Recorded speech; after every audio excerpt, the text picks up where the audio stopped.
It's what actually called the producers from Final Days the other day, that the film that I was in last year, Right. which was about the nanoparticle technology and changing the genome of the human beings, and basically hijacking our thoughts, our emotions, and it's a battle for our souls.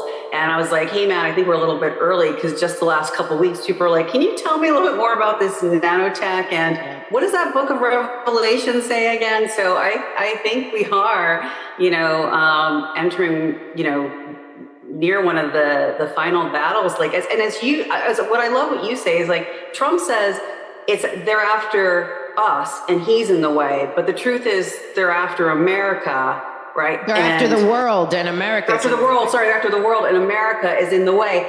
And I was watching a congressional hearing from 2023 last year, when Gallagher was still head of the CCP Oversight Committee, and they had a former Chinese national who was advising the committee. And what he said was, what the Chinese propaganda, and part of the brainwashing, not outside the nanotech, he goes, is trying to convince the world that the battle is between China and America. And so they're trying to make America look like the bad guys. But the truth is, China wants to take over the world and America is standing in the way. I was like, that's what Mel K says. So yeah. And this was from a oversight committee last year. And I think that's the big thing, is what we stand for, and what Americans stand for, and what our country stands for, the Constitution, that each and every one of us has unalienable God-given rights, and each individual has human rights that are given to us by our Creator and not our nation, is what we need to stand for and unite under,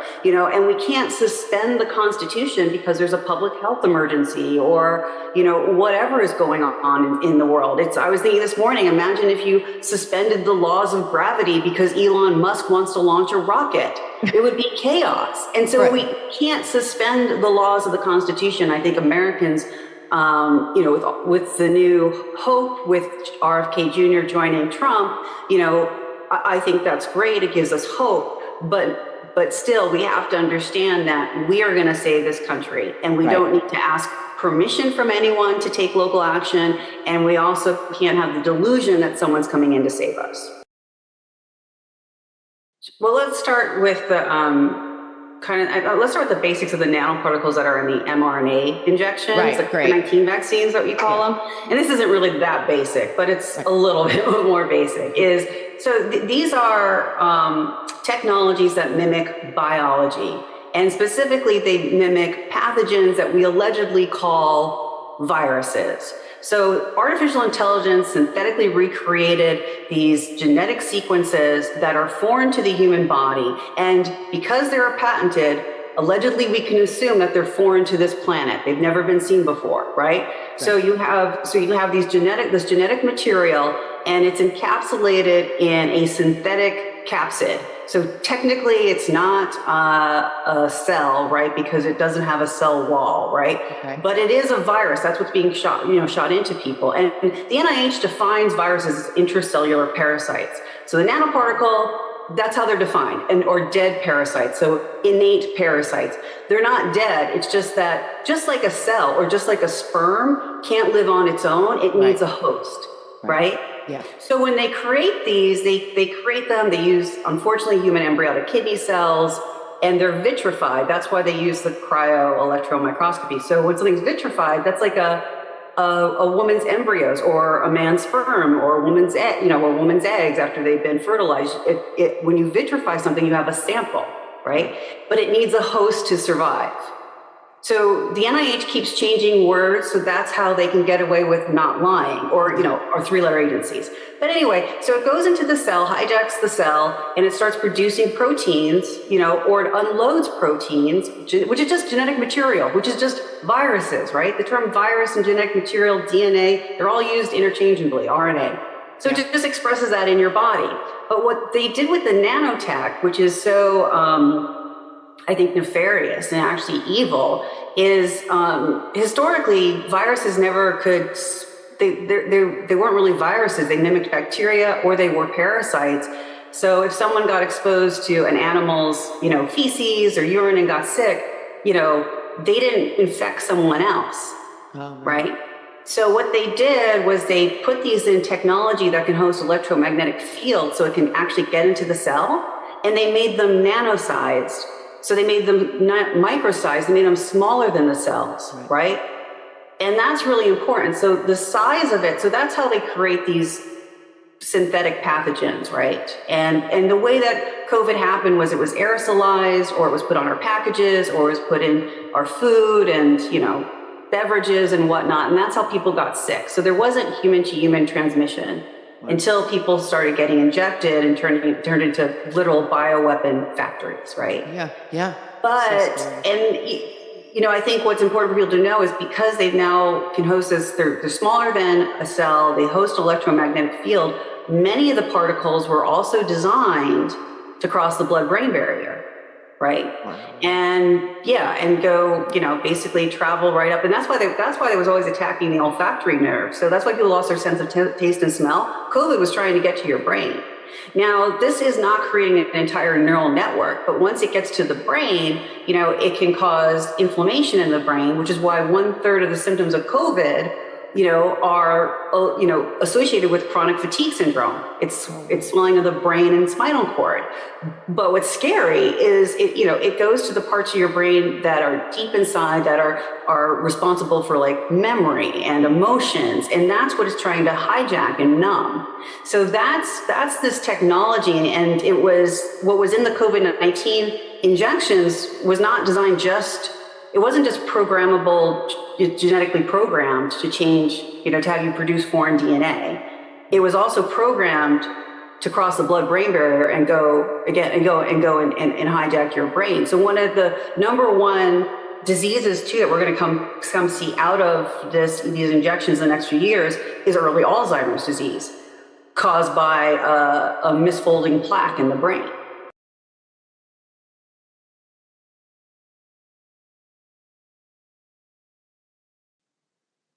The biosynthetic viruses that they put in there, so that is what's likely in there. But the biosynthetic viruses are the nanotech. That's what they are. Right. So they can also again not just cause physical symptoms, but could have neurological effects too. And talking about Branson, Missouri, that was the first time I showed the intellectual property map of everyone that was invested in the mRNA COVID-19 vaccines. And right up, I don't know if you remember that map, it was published in Nature magazine, right up in the right-hand corner was Tesla. Right. And Tesla is a huge owner in the COVID-19 injections under CureVac. And so what, talking about the nanotech again, so if you look into CureVac, CureVac, it was funding or was providing nano batteries, self-energized nano batteries to the manufacturers of the COVID-19 vaccines. And then, the owner of Tesla is Elon Musk. Right. And he also owns Neuralink and Neuralace. And in 2016, he went on tour in the, the digital media realm, the IT world, those publications. I don't remember them off the top of my head. And he was saying how, Neuralink is kind of a little bit is outdated. What we want to do is be able to inject the technology into the bloodstream, and then it'll travel to the brain and create a neural network inside the brain. And that's what Neuralace is. And then Peter Thiel is the owner of BlackRock. Palantir, but also there's BlackRock Neurotech. There's a BlackRock, and I wrote about my Substack. So they're, Peter Thiel and Elon Musk are working together, and Obama was funding the neurotechnology that Peter Thiel, he was part of. It's not BlackRock. It's called BlackRock Neurotech. It's not the BlackRock you think. Mm-hmm. And they got their first FDA clearance to use their technology in humans, like in 2012. Emil, you're absolutely right. But I think before we get to that point, that's what people don't want to deal with. They don't want to deal with, they're like, okay, well, eventually there's nothing we're going to do. We're always going to be under 24/7 surveillance. In the meantime, we're under the most horrific global human experimentation ever seen on this planet, biologically, psychologically, emotionally, and truly a war to capture our soul. Yeah. So we are being experimented on. People are like, well, if they really wanted to just kill us all, they would just kill us all. Right. Can you imagine if a mouse was in a lab and they realized they were being experimented on and their children were being experimented on, their pups, and their whole community? Of course they're thinking, if they wanted to kill us all, why don't we just kill the mice? Because we're experimenting on them, right? And what happens too if we're thinking, first of all, we want to learn, more about diseases, like we want to learn about aging, but we also want to learn, okay, how can we use these mice as an energy source, right? How can we learn how to we turn them into slaves to provide, output for our services, but even energy. And that's what we're in right now. If we don't stand up, we are in an experiment, no different than the lab mice. And I don't think people understand how horrific, what goes on in these labs. I know they don't, because I know when I speak to scientists, they refuse to talk about what they do, especially with merging the mice with human embryonic cells to make them, humanized mice. So, they're trying to make us, computerized people or insecticide people. We are in an experiment to merge us with other species and merge us with technology. Meanwhile, in our virtual cages and in Elon Musk's 24/7 surveillance state, right? Which someone from his company said no one will be able to escape it, right? And I think that's like, we need to wake up to what's going on and say no to it. And I am grateful to RFK Jr. for just yesterday saying, the chemtrails have got to stop. And during his speech, he said, the food supply is filled with toxins. The medical supply is all filled with toxins. And he said it's only funded by greed. But I think my fear is many people have been bought and sold, but I don't think people in Congress, I don't think governors, mayors, Democrats, I don't think they understand the full picture of what's going on here, I think they needed a country and a government that would allow them to, build up their vision, like the beta test, and also to mass produce these gene editing, nanobiotechnology. So if you go to China National Gene Bank, well, everyone knows the 2012 SCOTUS lawsuit that says if you can produce genetic material that's never been seen on the planet before, then you can own it. I want to make a point that Clarence Thomas, I don't remember if he dissented or if he concurred, but he had a dissenting opinion being like, I don't, even if I do concur to this, how do I know that these genetic sequences don't exist on the planet? Like, because as a judge, I have to say, that this is my opinion. He goes, they could lie to us about whether or not this genetic material exists on the planet. But anyway, so the idea is that if you can produce genetic material that's never been seen on the planet before, then you can own it. And so, what China National Gene Bank is talking about, in their promotional video, is to digitize all life forms, and to patent all life forms. So when they aerosolize, what we're calling chemtrails, that nanotech, I did a couple Substacks on this. They can actually hijack the chloroplasts in green plants and in algae, right? So they're actually hijacking the photosynthesis process to produce something other than oxygen and sucrose.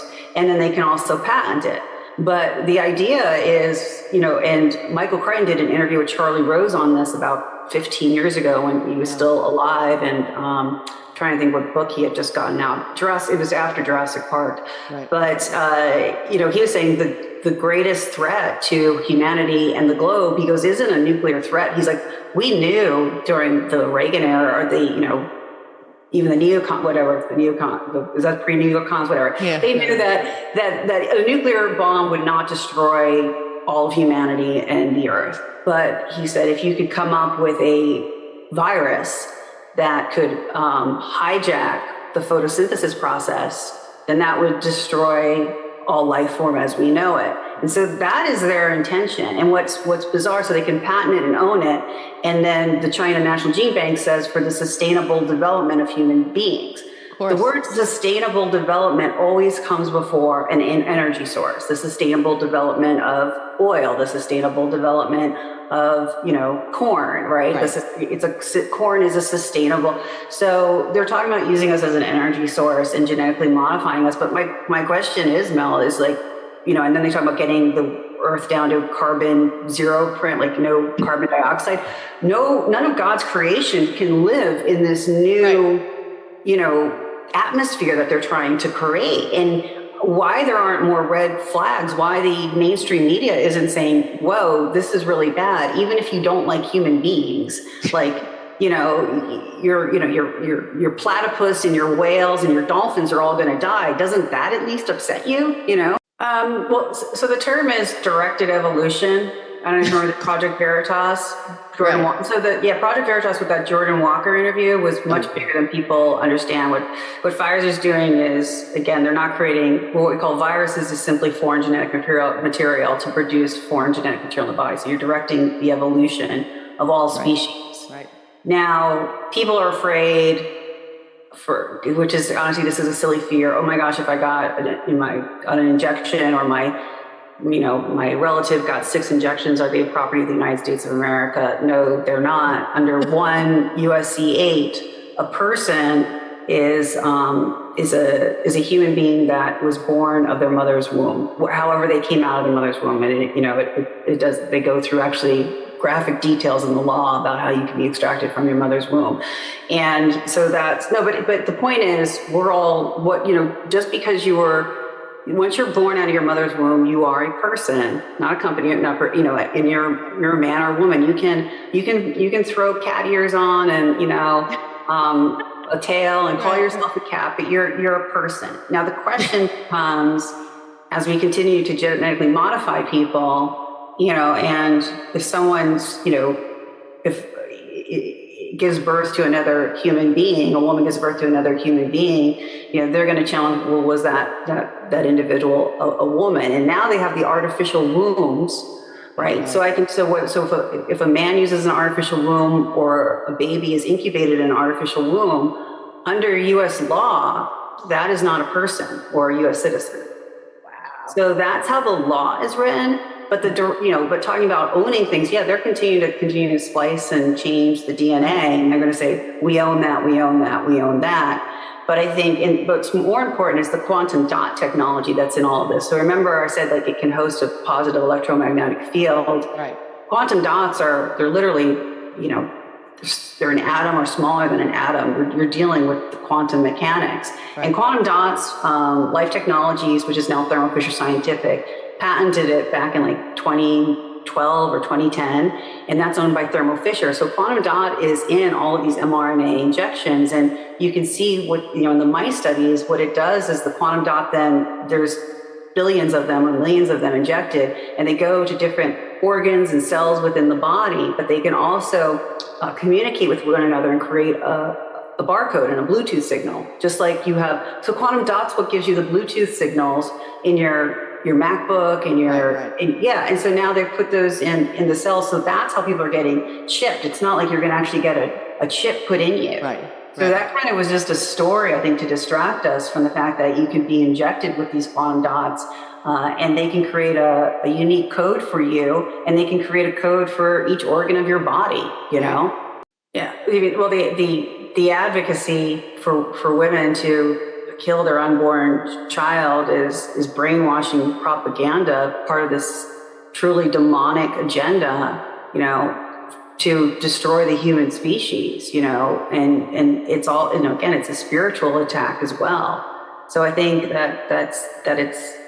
we're really at a tragic time where people have been brainwashed into believing that evil is good and good is evil. And and so part of the propaganda to advocate for women to have abortions is, again, to make us less human, to take away our humanness. Right? I mean, it's a mother's innate instinct to love and protect her child, and part of this has to do not just with the content that we're taking in, which does do the brainwashing at a, conscious and subconscious level, but probably this nanoparticle technology, which is in our food, and it's in Coca-Cola, it's in Starbucks, and it's numbing our emotions, our connection. So, the concept that a woman could voluntarily kill her own child is it's evil, it's blasphemous, but to convince people that this is somehow a woman's rights and it's liberating, it's something to be celebrated, well, then that we're just giving them the resources that they need, which is our children and our unborn children, to continue this demonic agenda. And like I said, Mel, it's like people are going, okay, well, we're just going to get to this end where we're all going to be surveilled. Who cares if you're doing nothing wrong? But they're not seeing the experiment that's being done on us, this truly evil experiment. And the 2020 congressional report that I've reported on several times, and I know China is the home for this plan.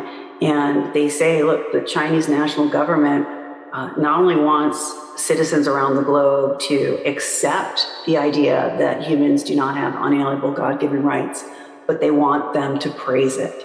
And so celebrating the murder of an unborn child is doing exactly what this authoritarian, totalitarian regime wants us to do. And eventually we'll be celebrating, not us, I rebuke that in the name of Jesus, but people will be celebrating, like in California, the death of a child that's born within 30 days. And, Unbelievable. And we'll be in the book. I can't even understand. We're going to be booking back of the Book of Kings, where our mother is going to be negotiating which child they're going to have for dinner. I mean, this is in the Bible. It's horrific. I just got chills. I know.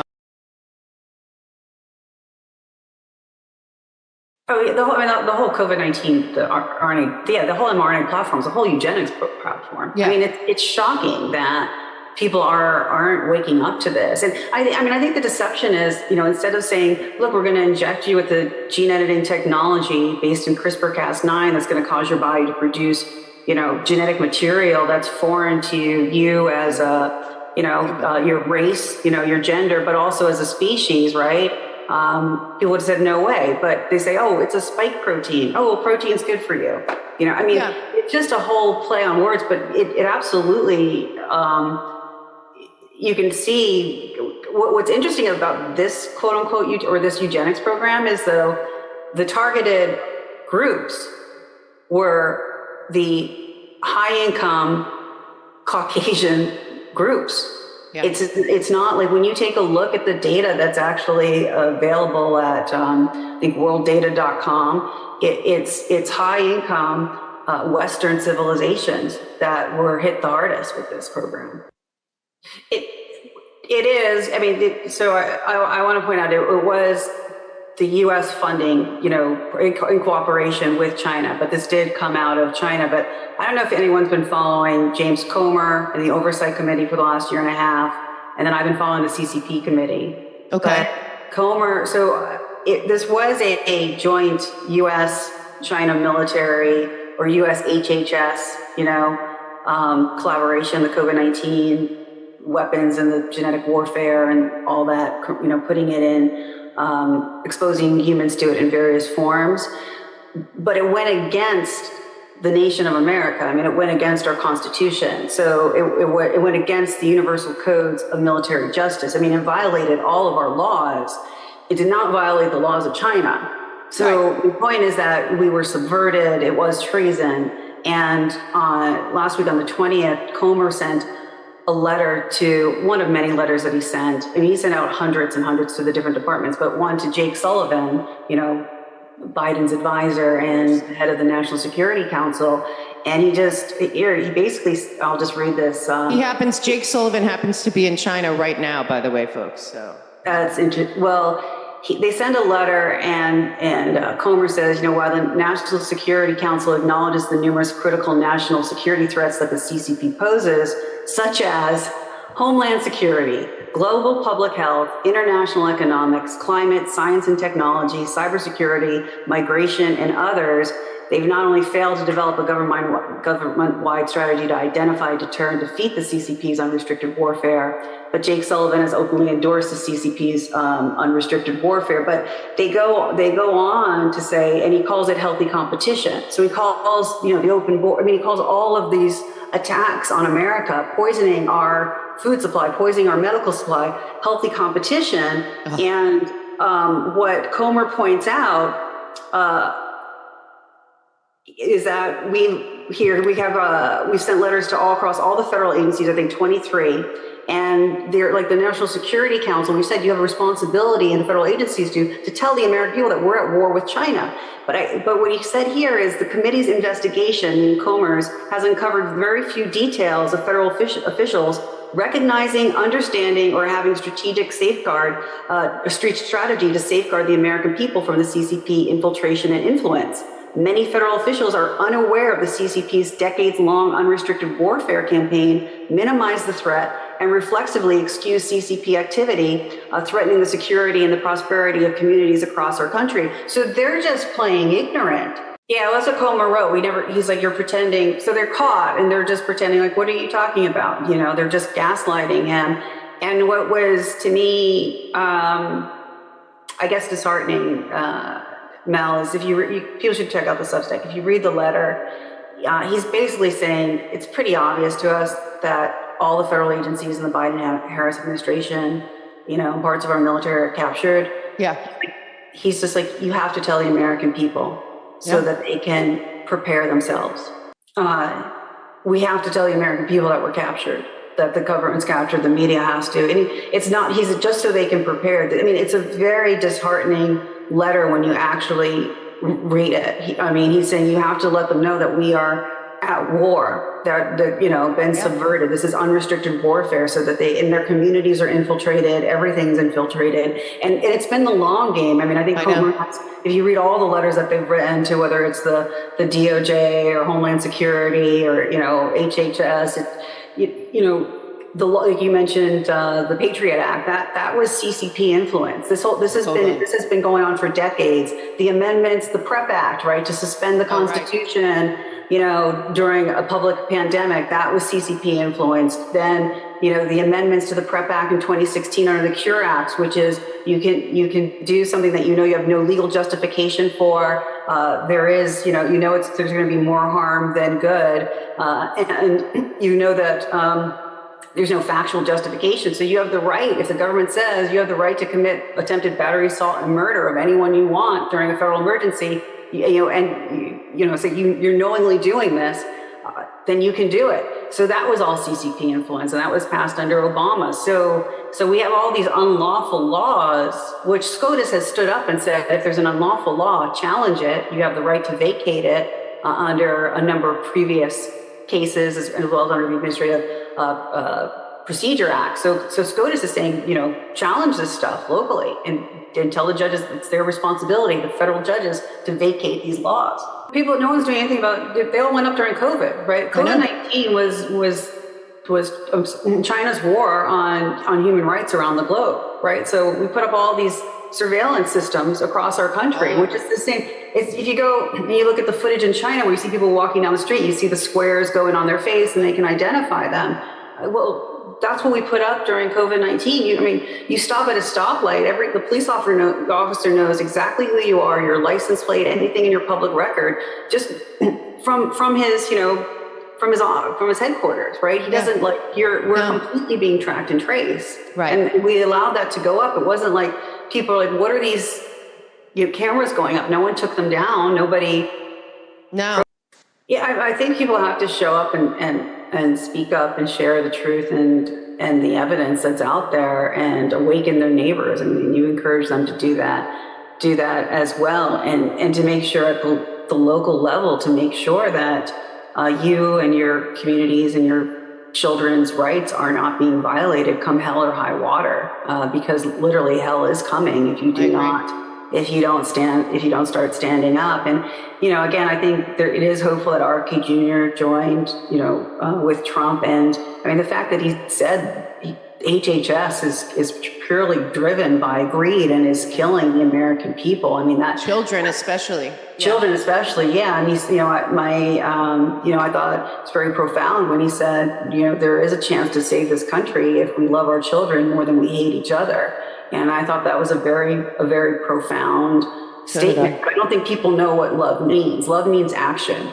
So when they said they were going to mandate the vaccines at my son's school, I showed up at the school and I was like, right. You are not. I said, so it's love is not just, forgiving people or having, it is defending, your neighbors. And I said this actually years ago on Frank's speech. It was one of my first interviews with Brannon House, and he's like, what, and he was talking about how to take cover and what you can do to protect yourself, which I think is important. But I said, make no mistake, we're not getting out of this alive unless we're all getting out of it alive. Right. Right. And now I said that 3 years ago, and I stand by it. And I think people have to see what's going on. And I don't understand. Now, this is what I don't understand. Even if people are compromised and they're captured, and I don't want to think about it too much about the threats and stuff and the bribe, right? But let's say it's just the bribery. Like, and then what? What do they see themselves? Like, there's no escaping this for any life form if this continues. Artificial intelligence is the new God and the new tyrant that's going to rule humanity. And if you've messed around with any of the AI apps or looked at any of the videos or looked at anything, it is demonic. It is evil. Yeah, I saw what happened with Telegram, and I think you made a good point, which is that Zuckerberg said, look, we followed the instructions from the Biden administration. It was wrong. We admit we need to own it. But he wrote that knowing that there's not going to be any consequences. Yet people have died because of the misinformation. Their children have died, or they've been disabled or diseased. Their lives have been turned upside down. Other people who have been deplatformed. I'm currently, I think, blacklisted off of LinkedIn, which really stinks because that was my network to get in touch with professionals.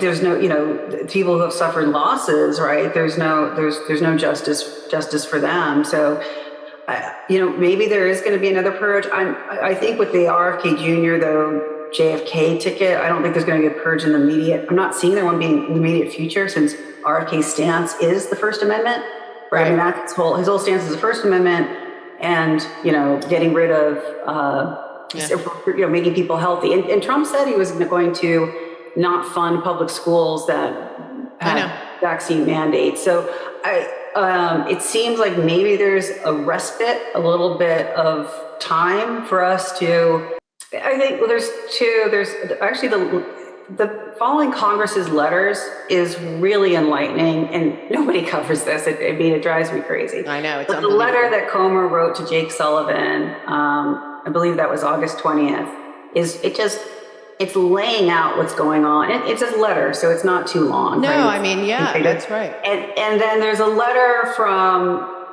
the House Oversight Committee for the CCP to Robert Califf. He took over for Janet Woodcock, the new FDA commissioner.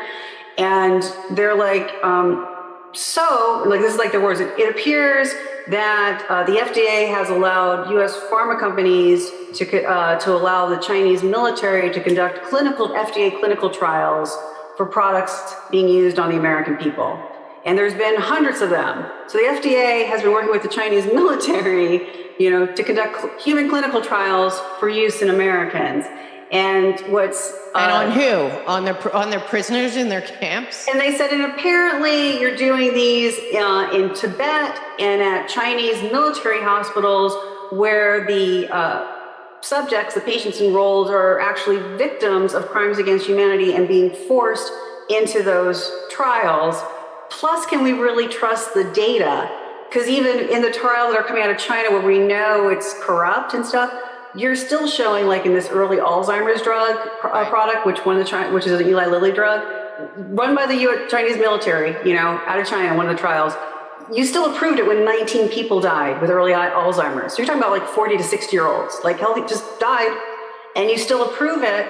Oh, and then Eli Lilly's manufacturing partner, WuXi, is in China that manufactures this product that produces a protein in your brain, right, that causes the early Alzheimer's, which isn't a diagnostic for it, right? Okay. But they're like, oh, and then your FDA committee, when they looked at the data, they said, you changed the endpoint because no one's cognitive function improved, but you still approved the drug because you changed the endpoint to this protein that's produced in the brain, even though 19 people died, and Eli Lilly's manufacturing partners based in China, even though the drug's not safe and it kills people and it has no clinical benefit, yet you're saying, this huge portion of American people between the age of 40 and 60 should start taking it, and it's a product that was developed in collaboration with the Chinese military. So those are the two, I would say, most recent you want to get up to date, James Comer's letter Great.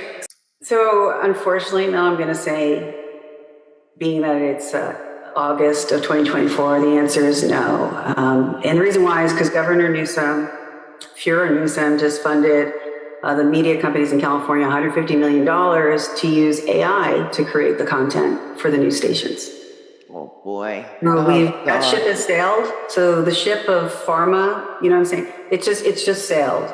So now Project Mockingbird and what you can and cannot say is going to be. I mean, because people are openly talking about using AI for everything too. I think that's what's alarming. I mean, so like the newscasters now, AI is going to be writing their content. AI is producing. It's been going on in China for years.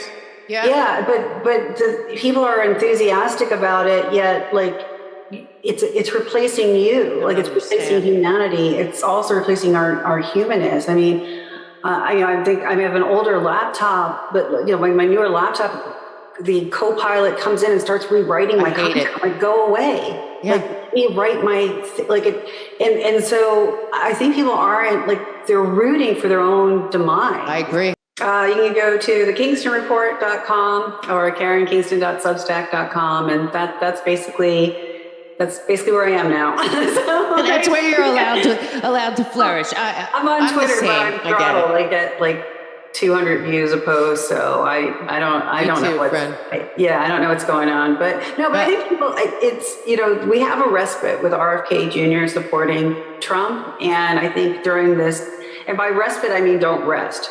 Right. A respite to that's why I call it sand in the gears of the globalist takeover. So share information about the nanoparticle technology. I'm good friends with Dr. Anna Malchia. She has a book coming out soon that documents, you can see for your own eyes this technology, and we have to stand up and say we were lied to, we were deceived. I mean, keep in mind, nanotech is a multi-trillion-dollar industry. Right. So is AI. They decided, but we know about AI. They decided 10 years ago, we're going to deny the industry exists. So you have to have a really Machiavellian, psychopathic, sociopathic mindset, right? To actually be able to create a ubiquitous multi-trillion-dollar industry, covertly, and nobody ever knew about it. And then when whistleblowers say, hey, this is what's poisoning us, you go, she's a nut job.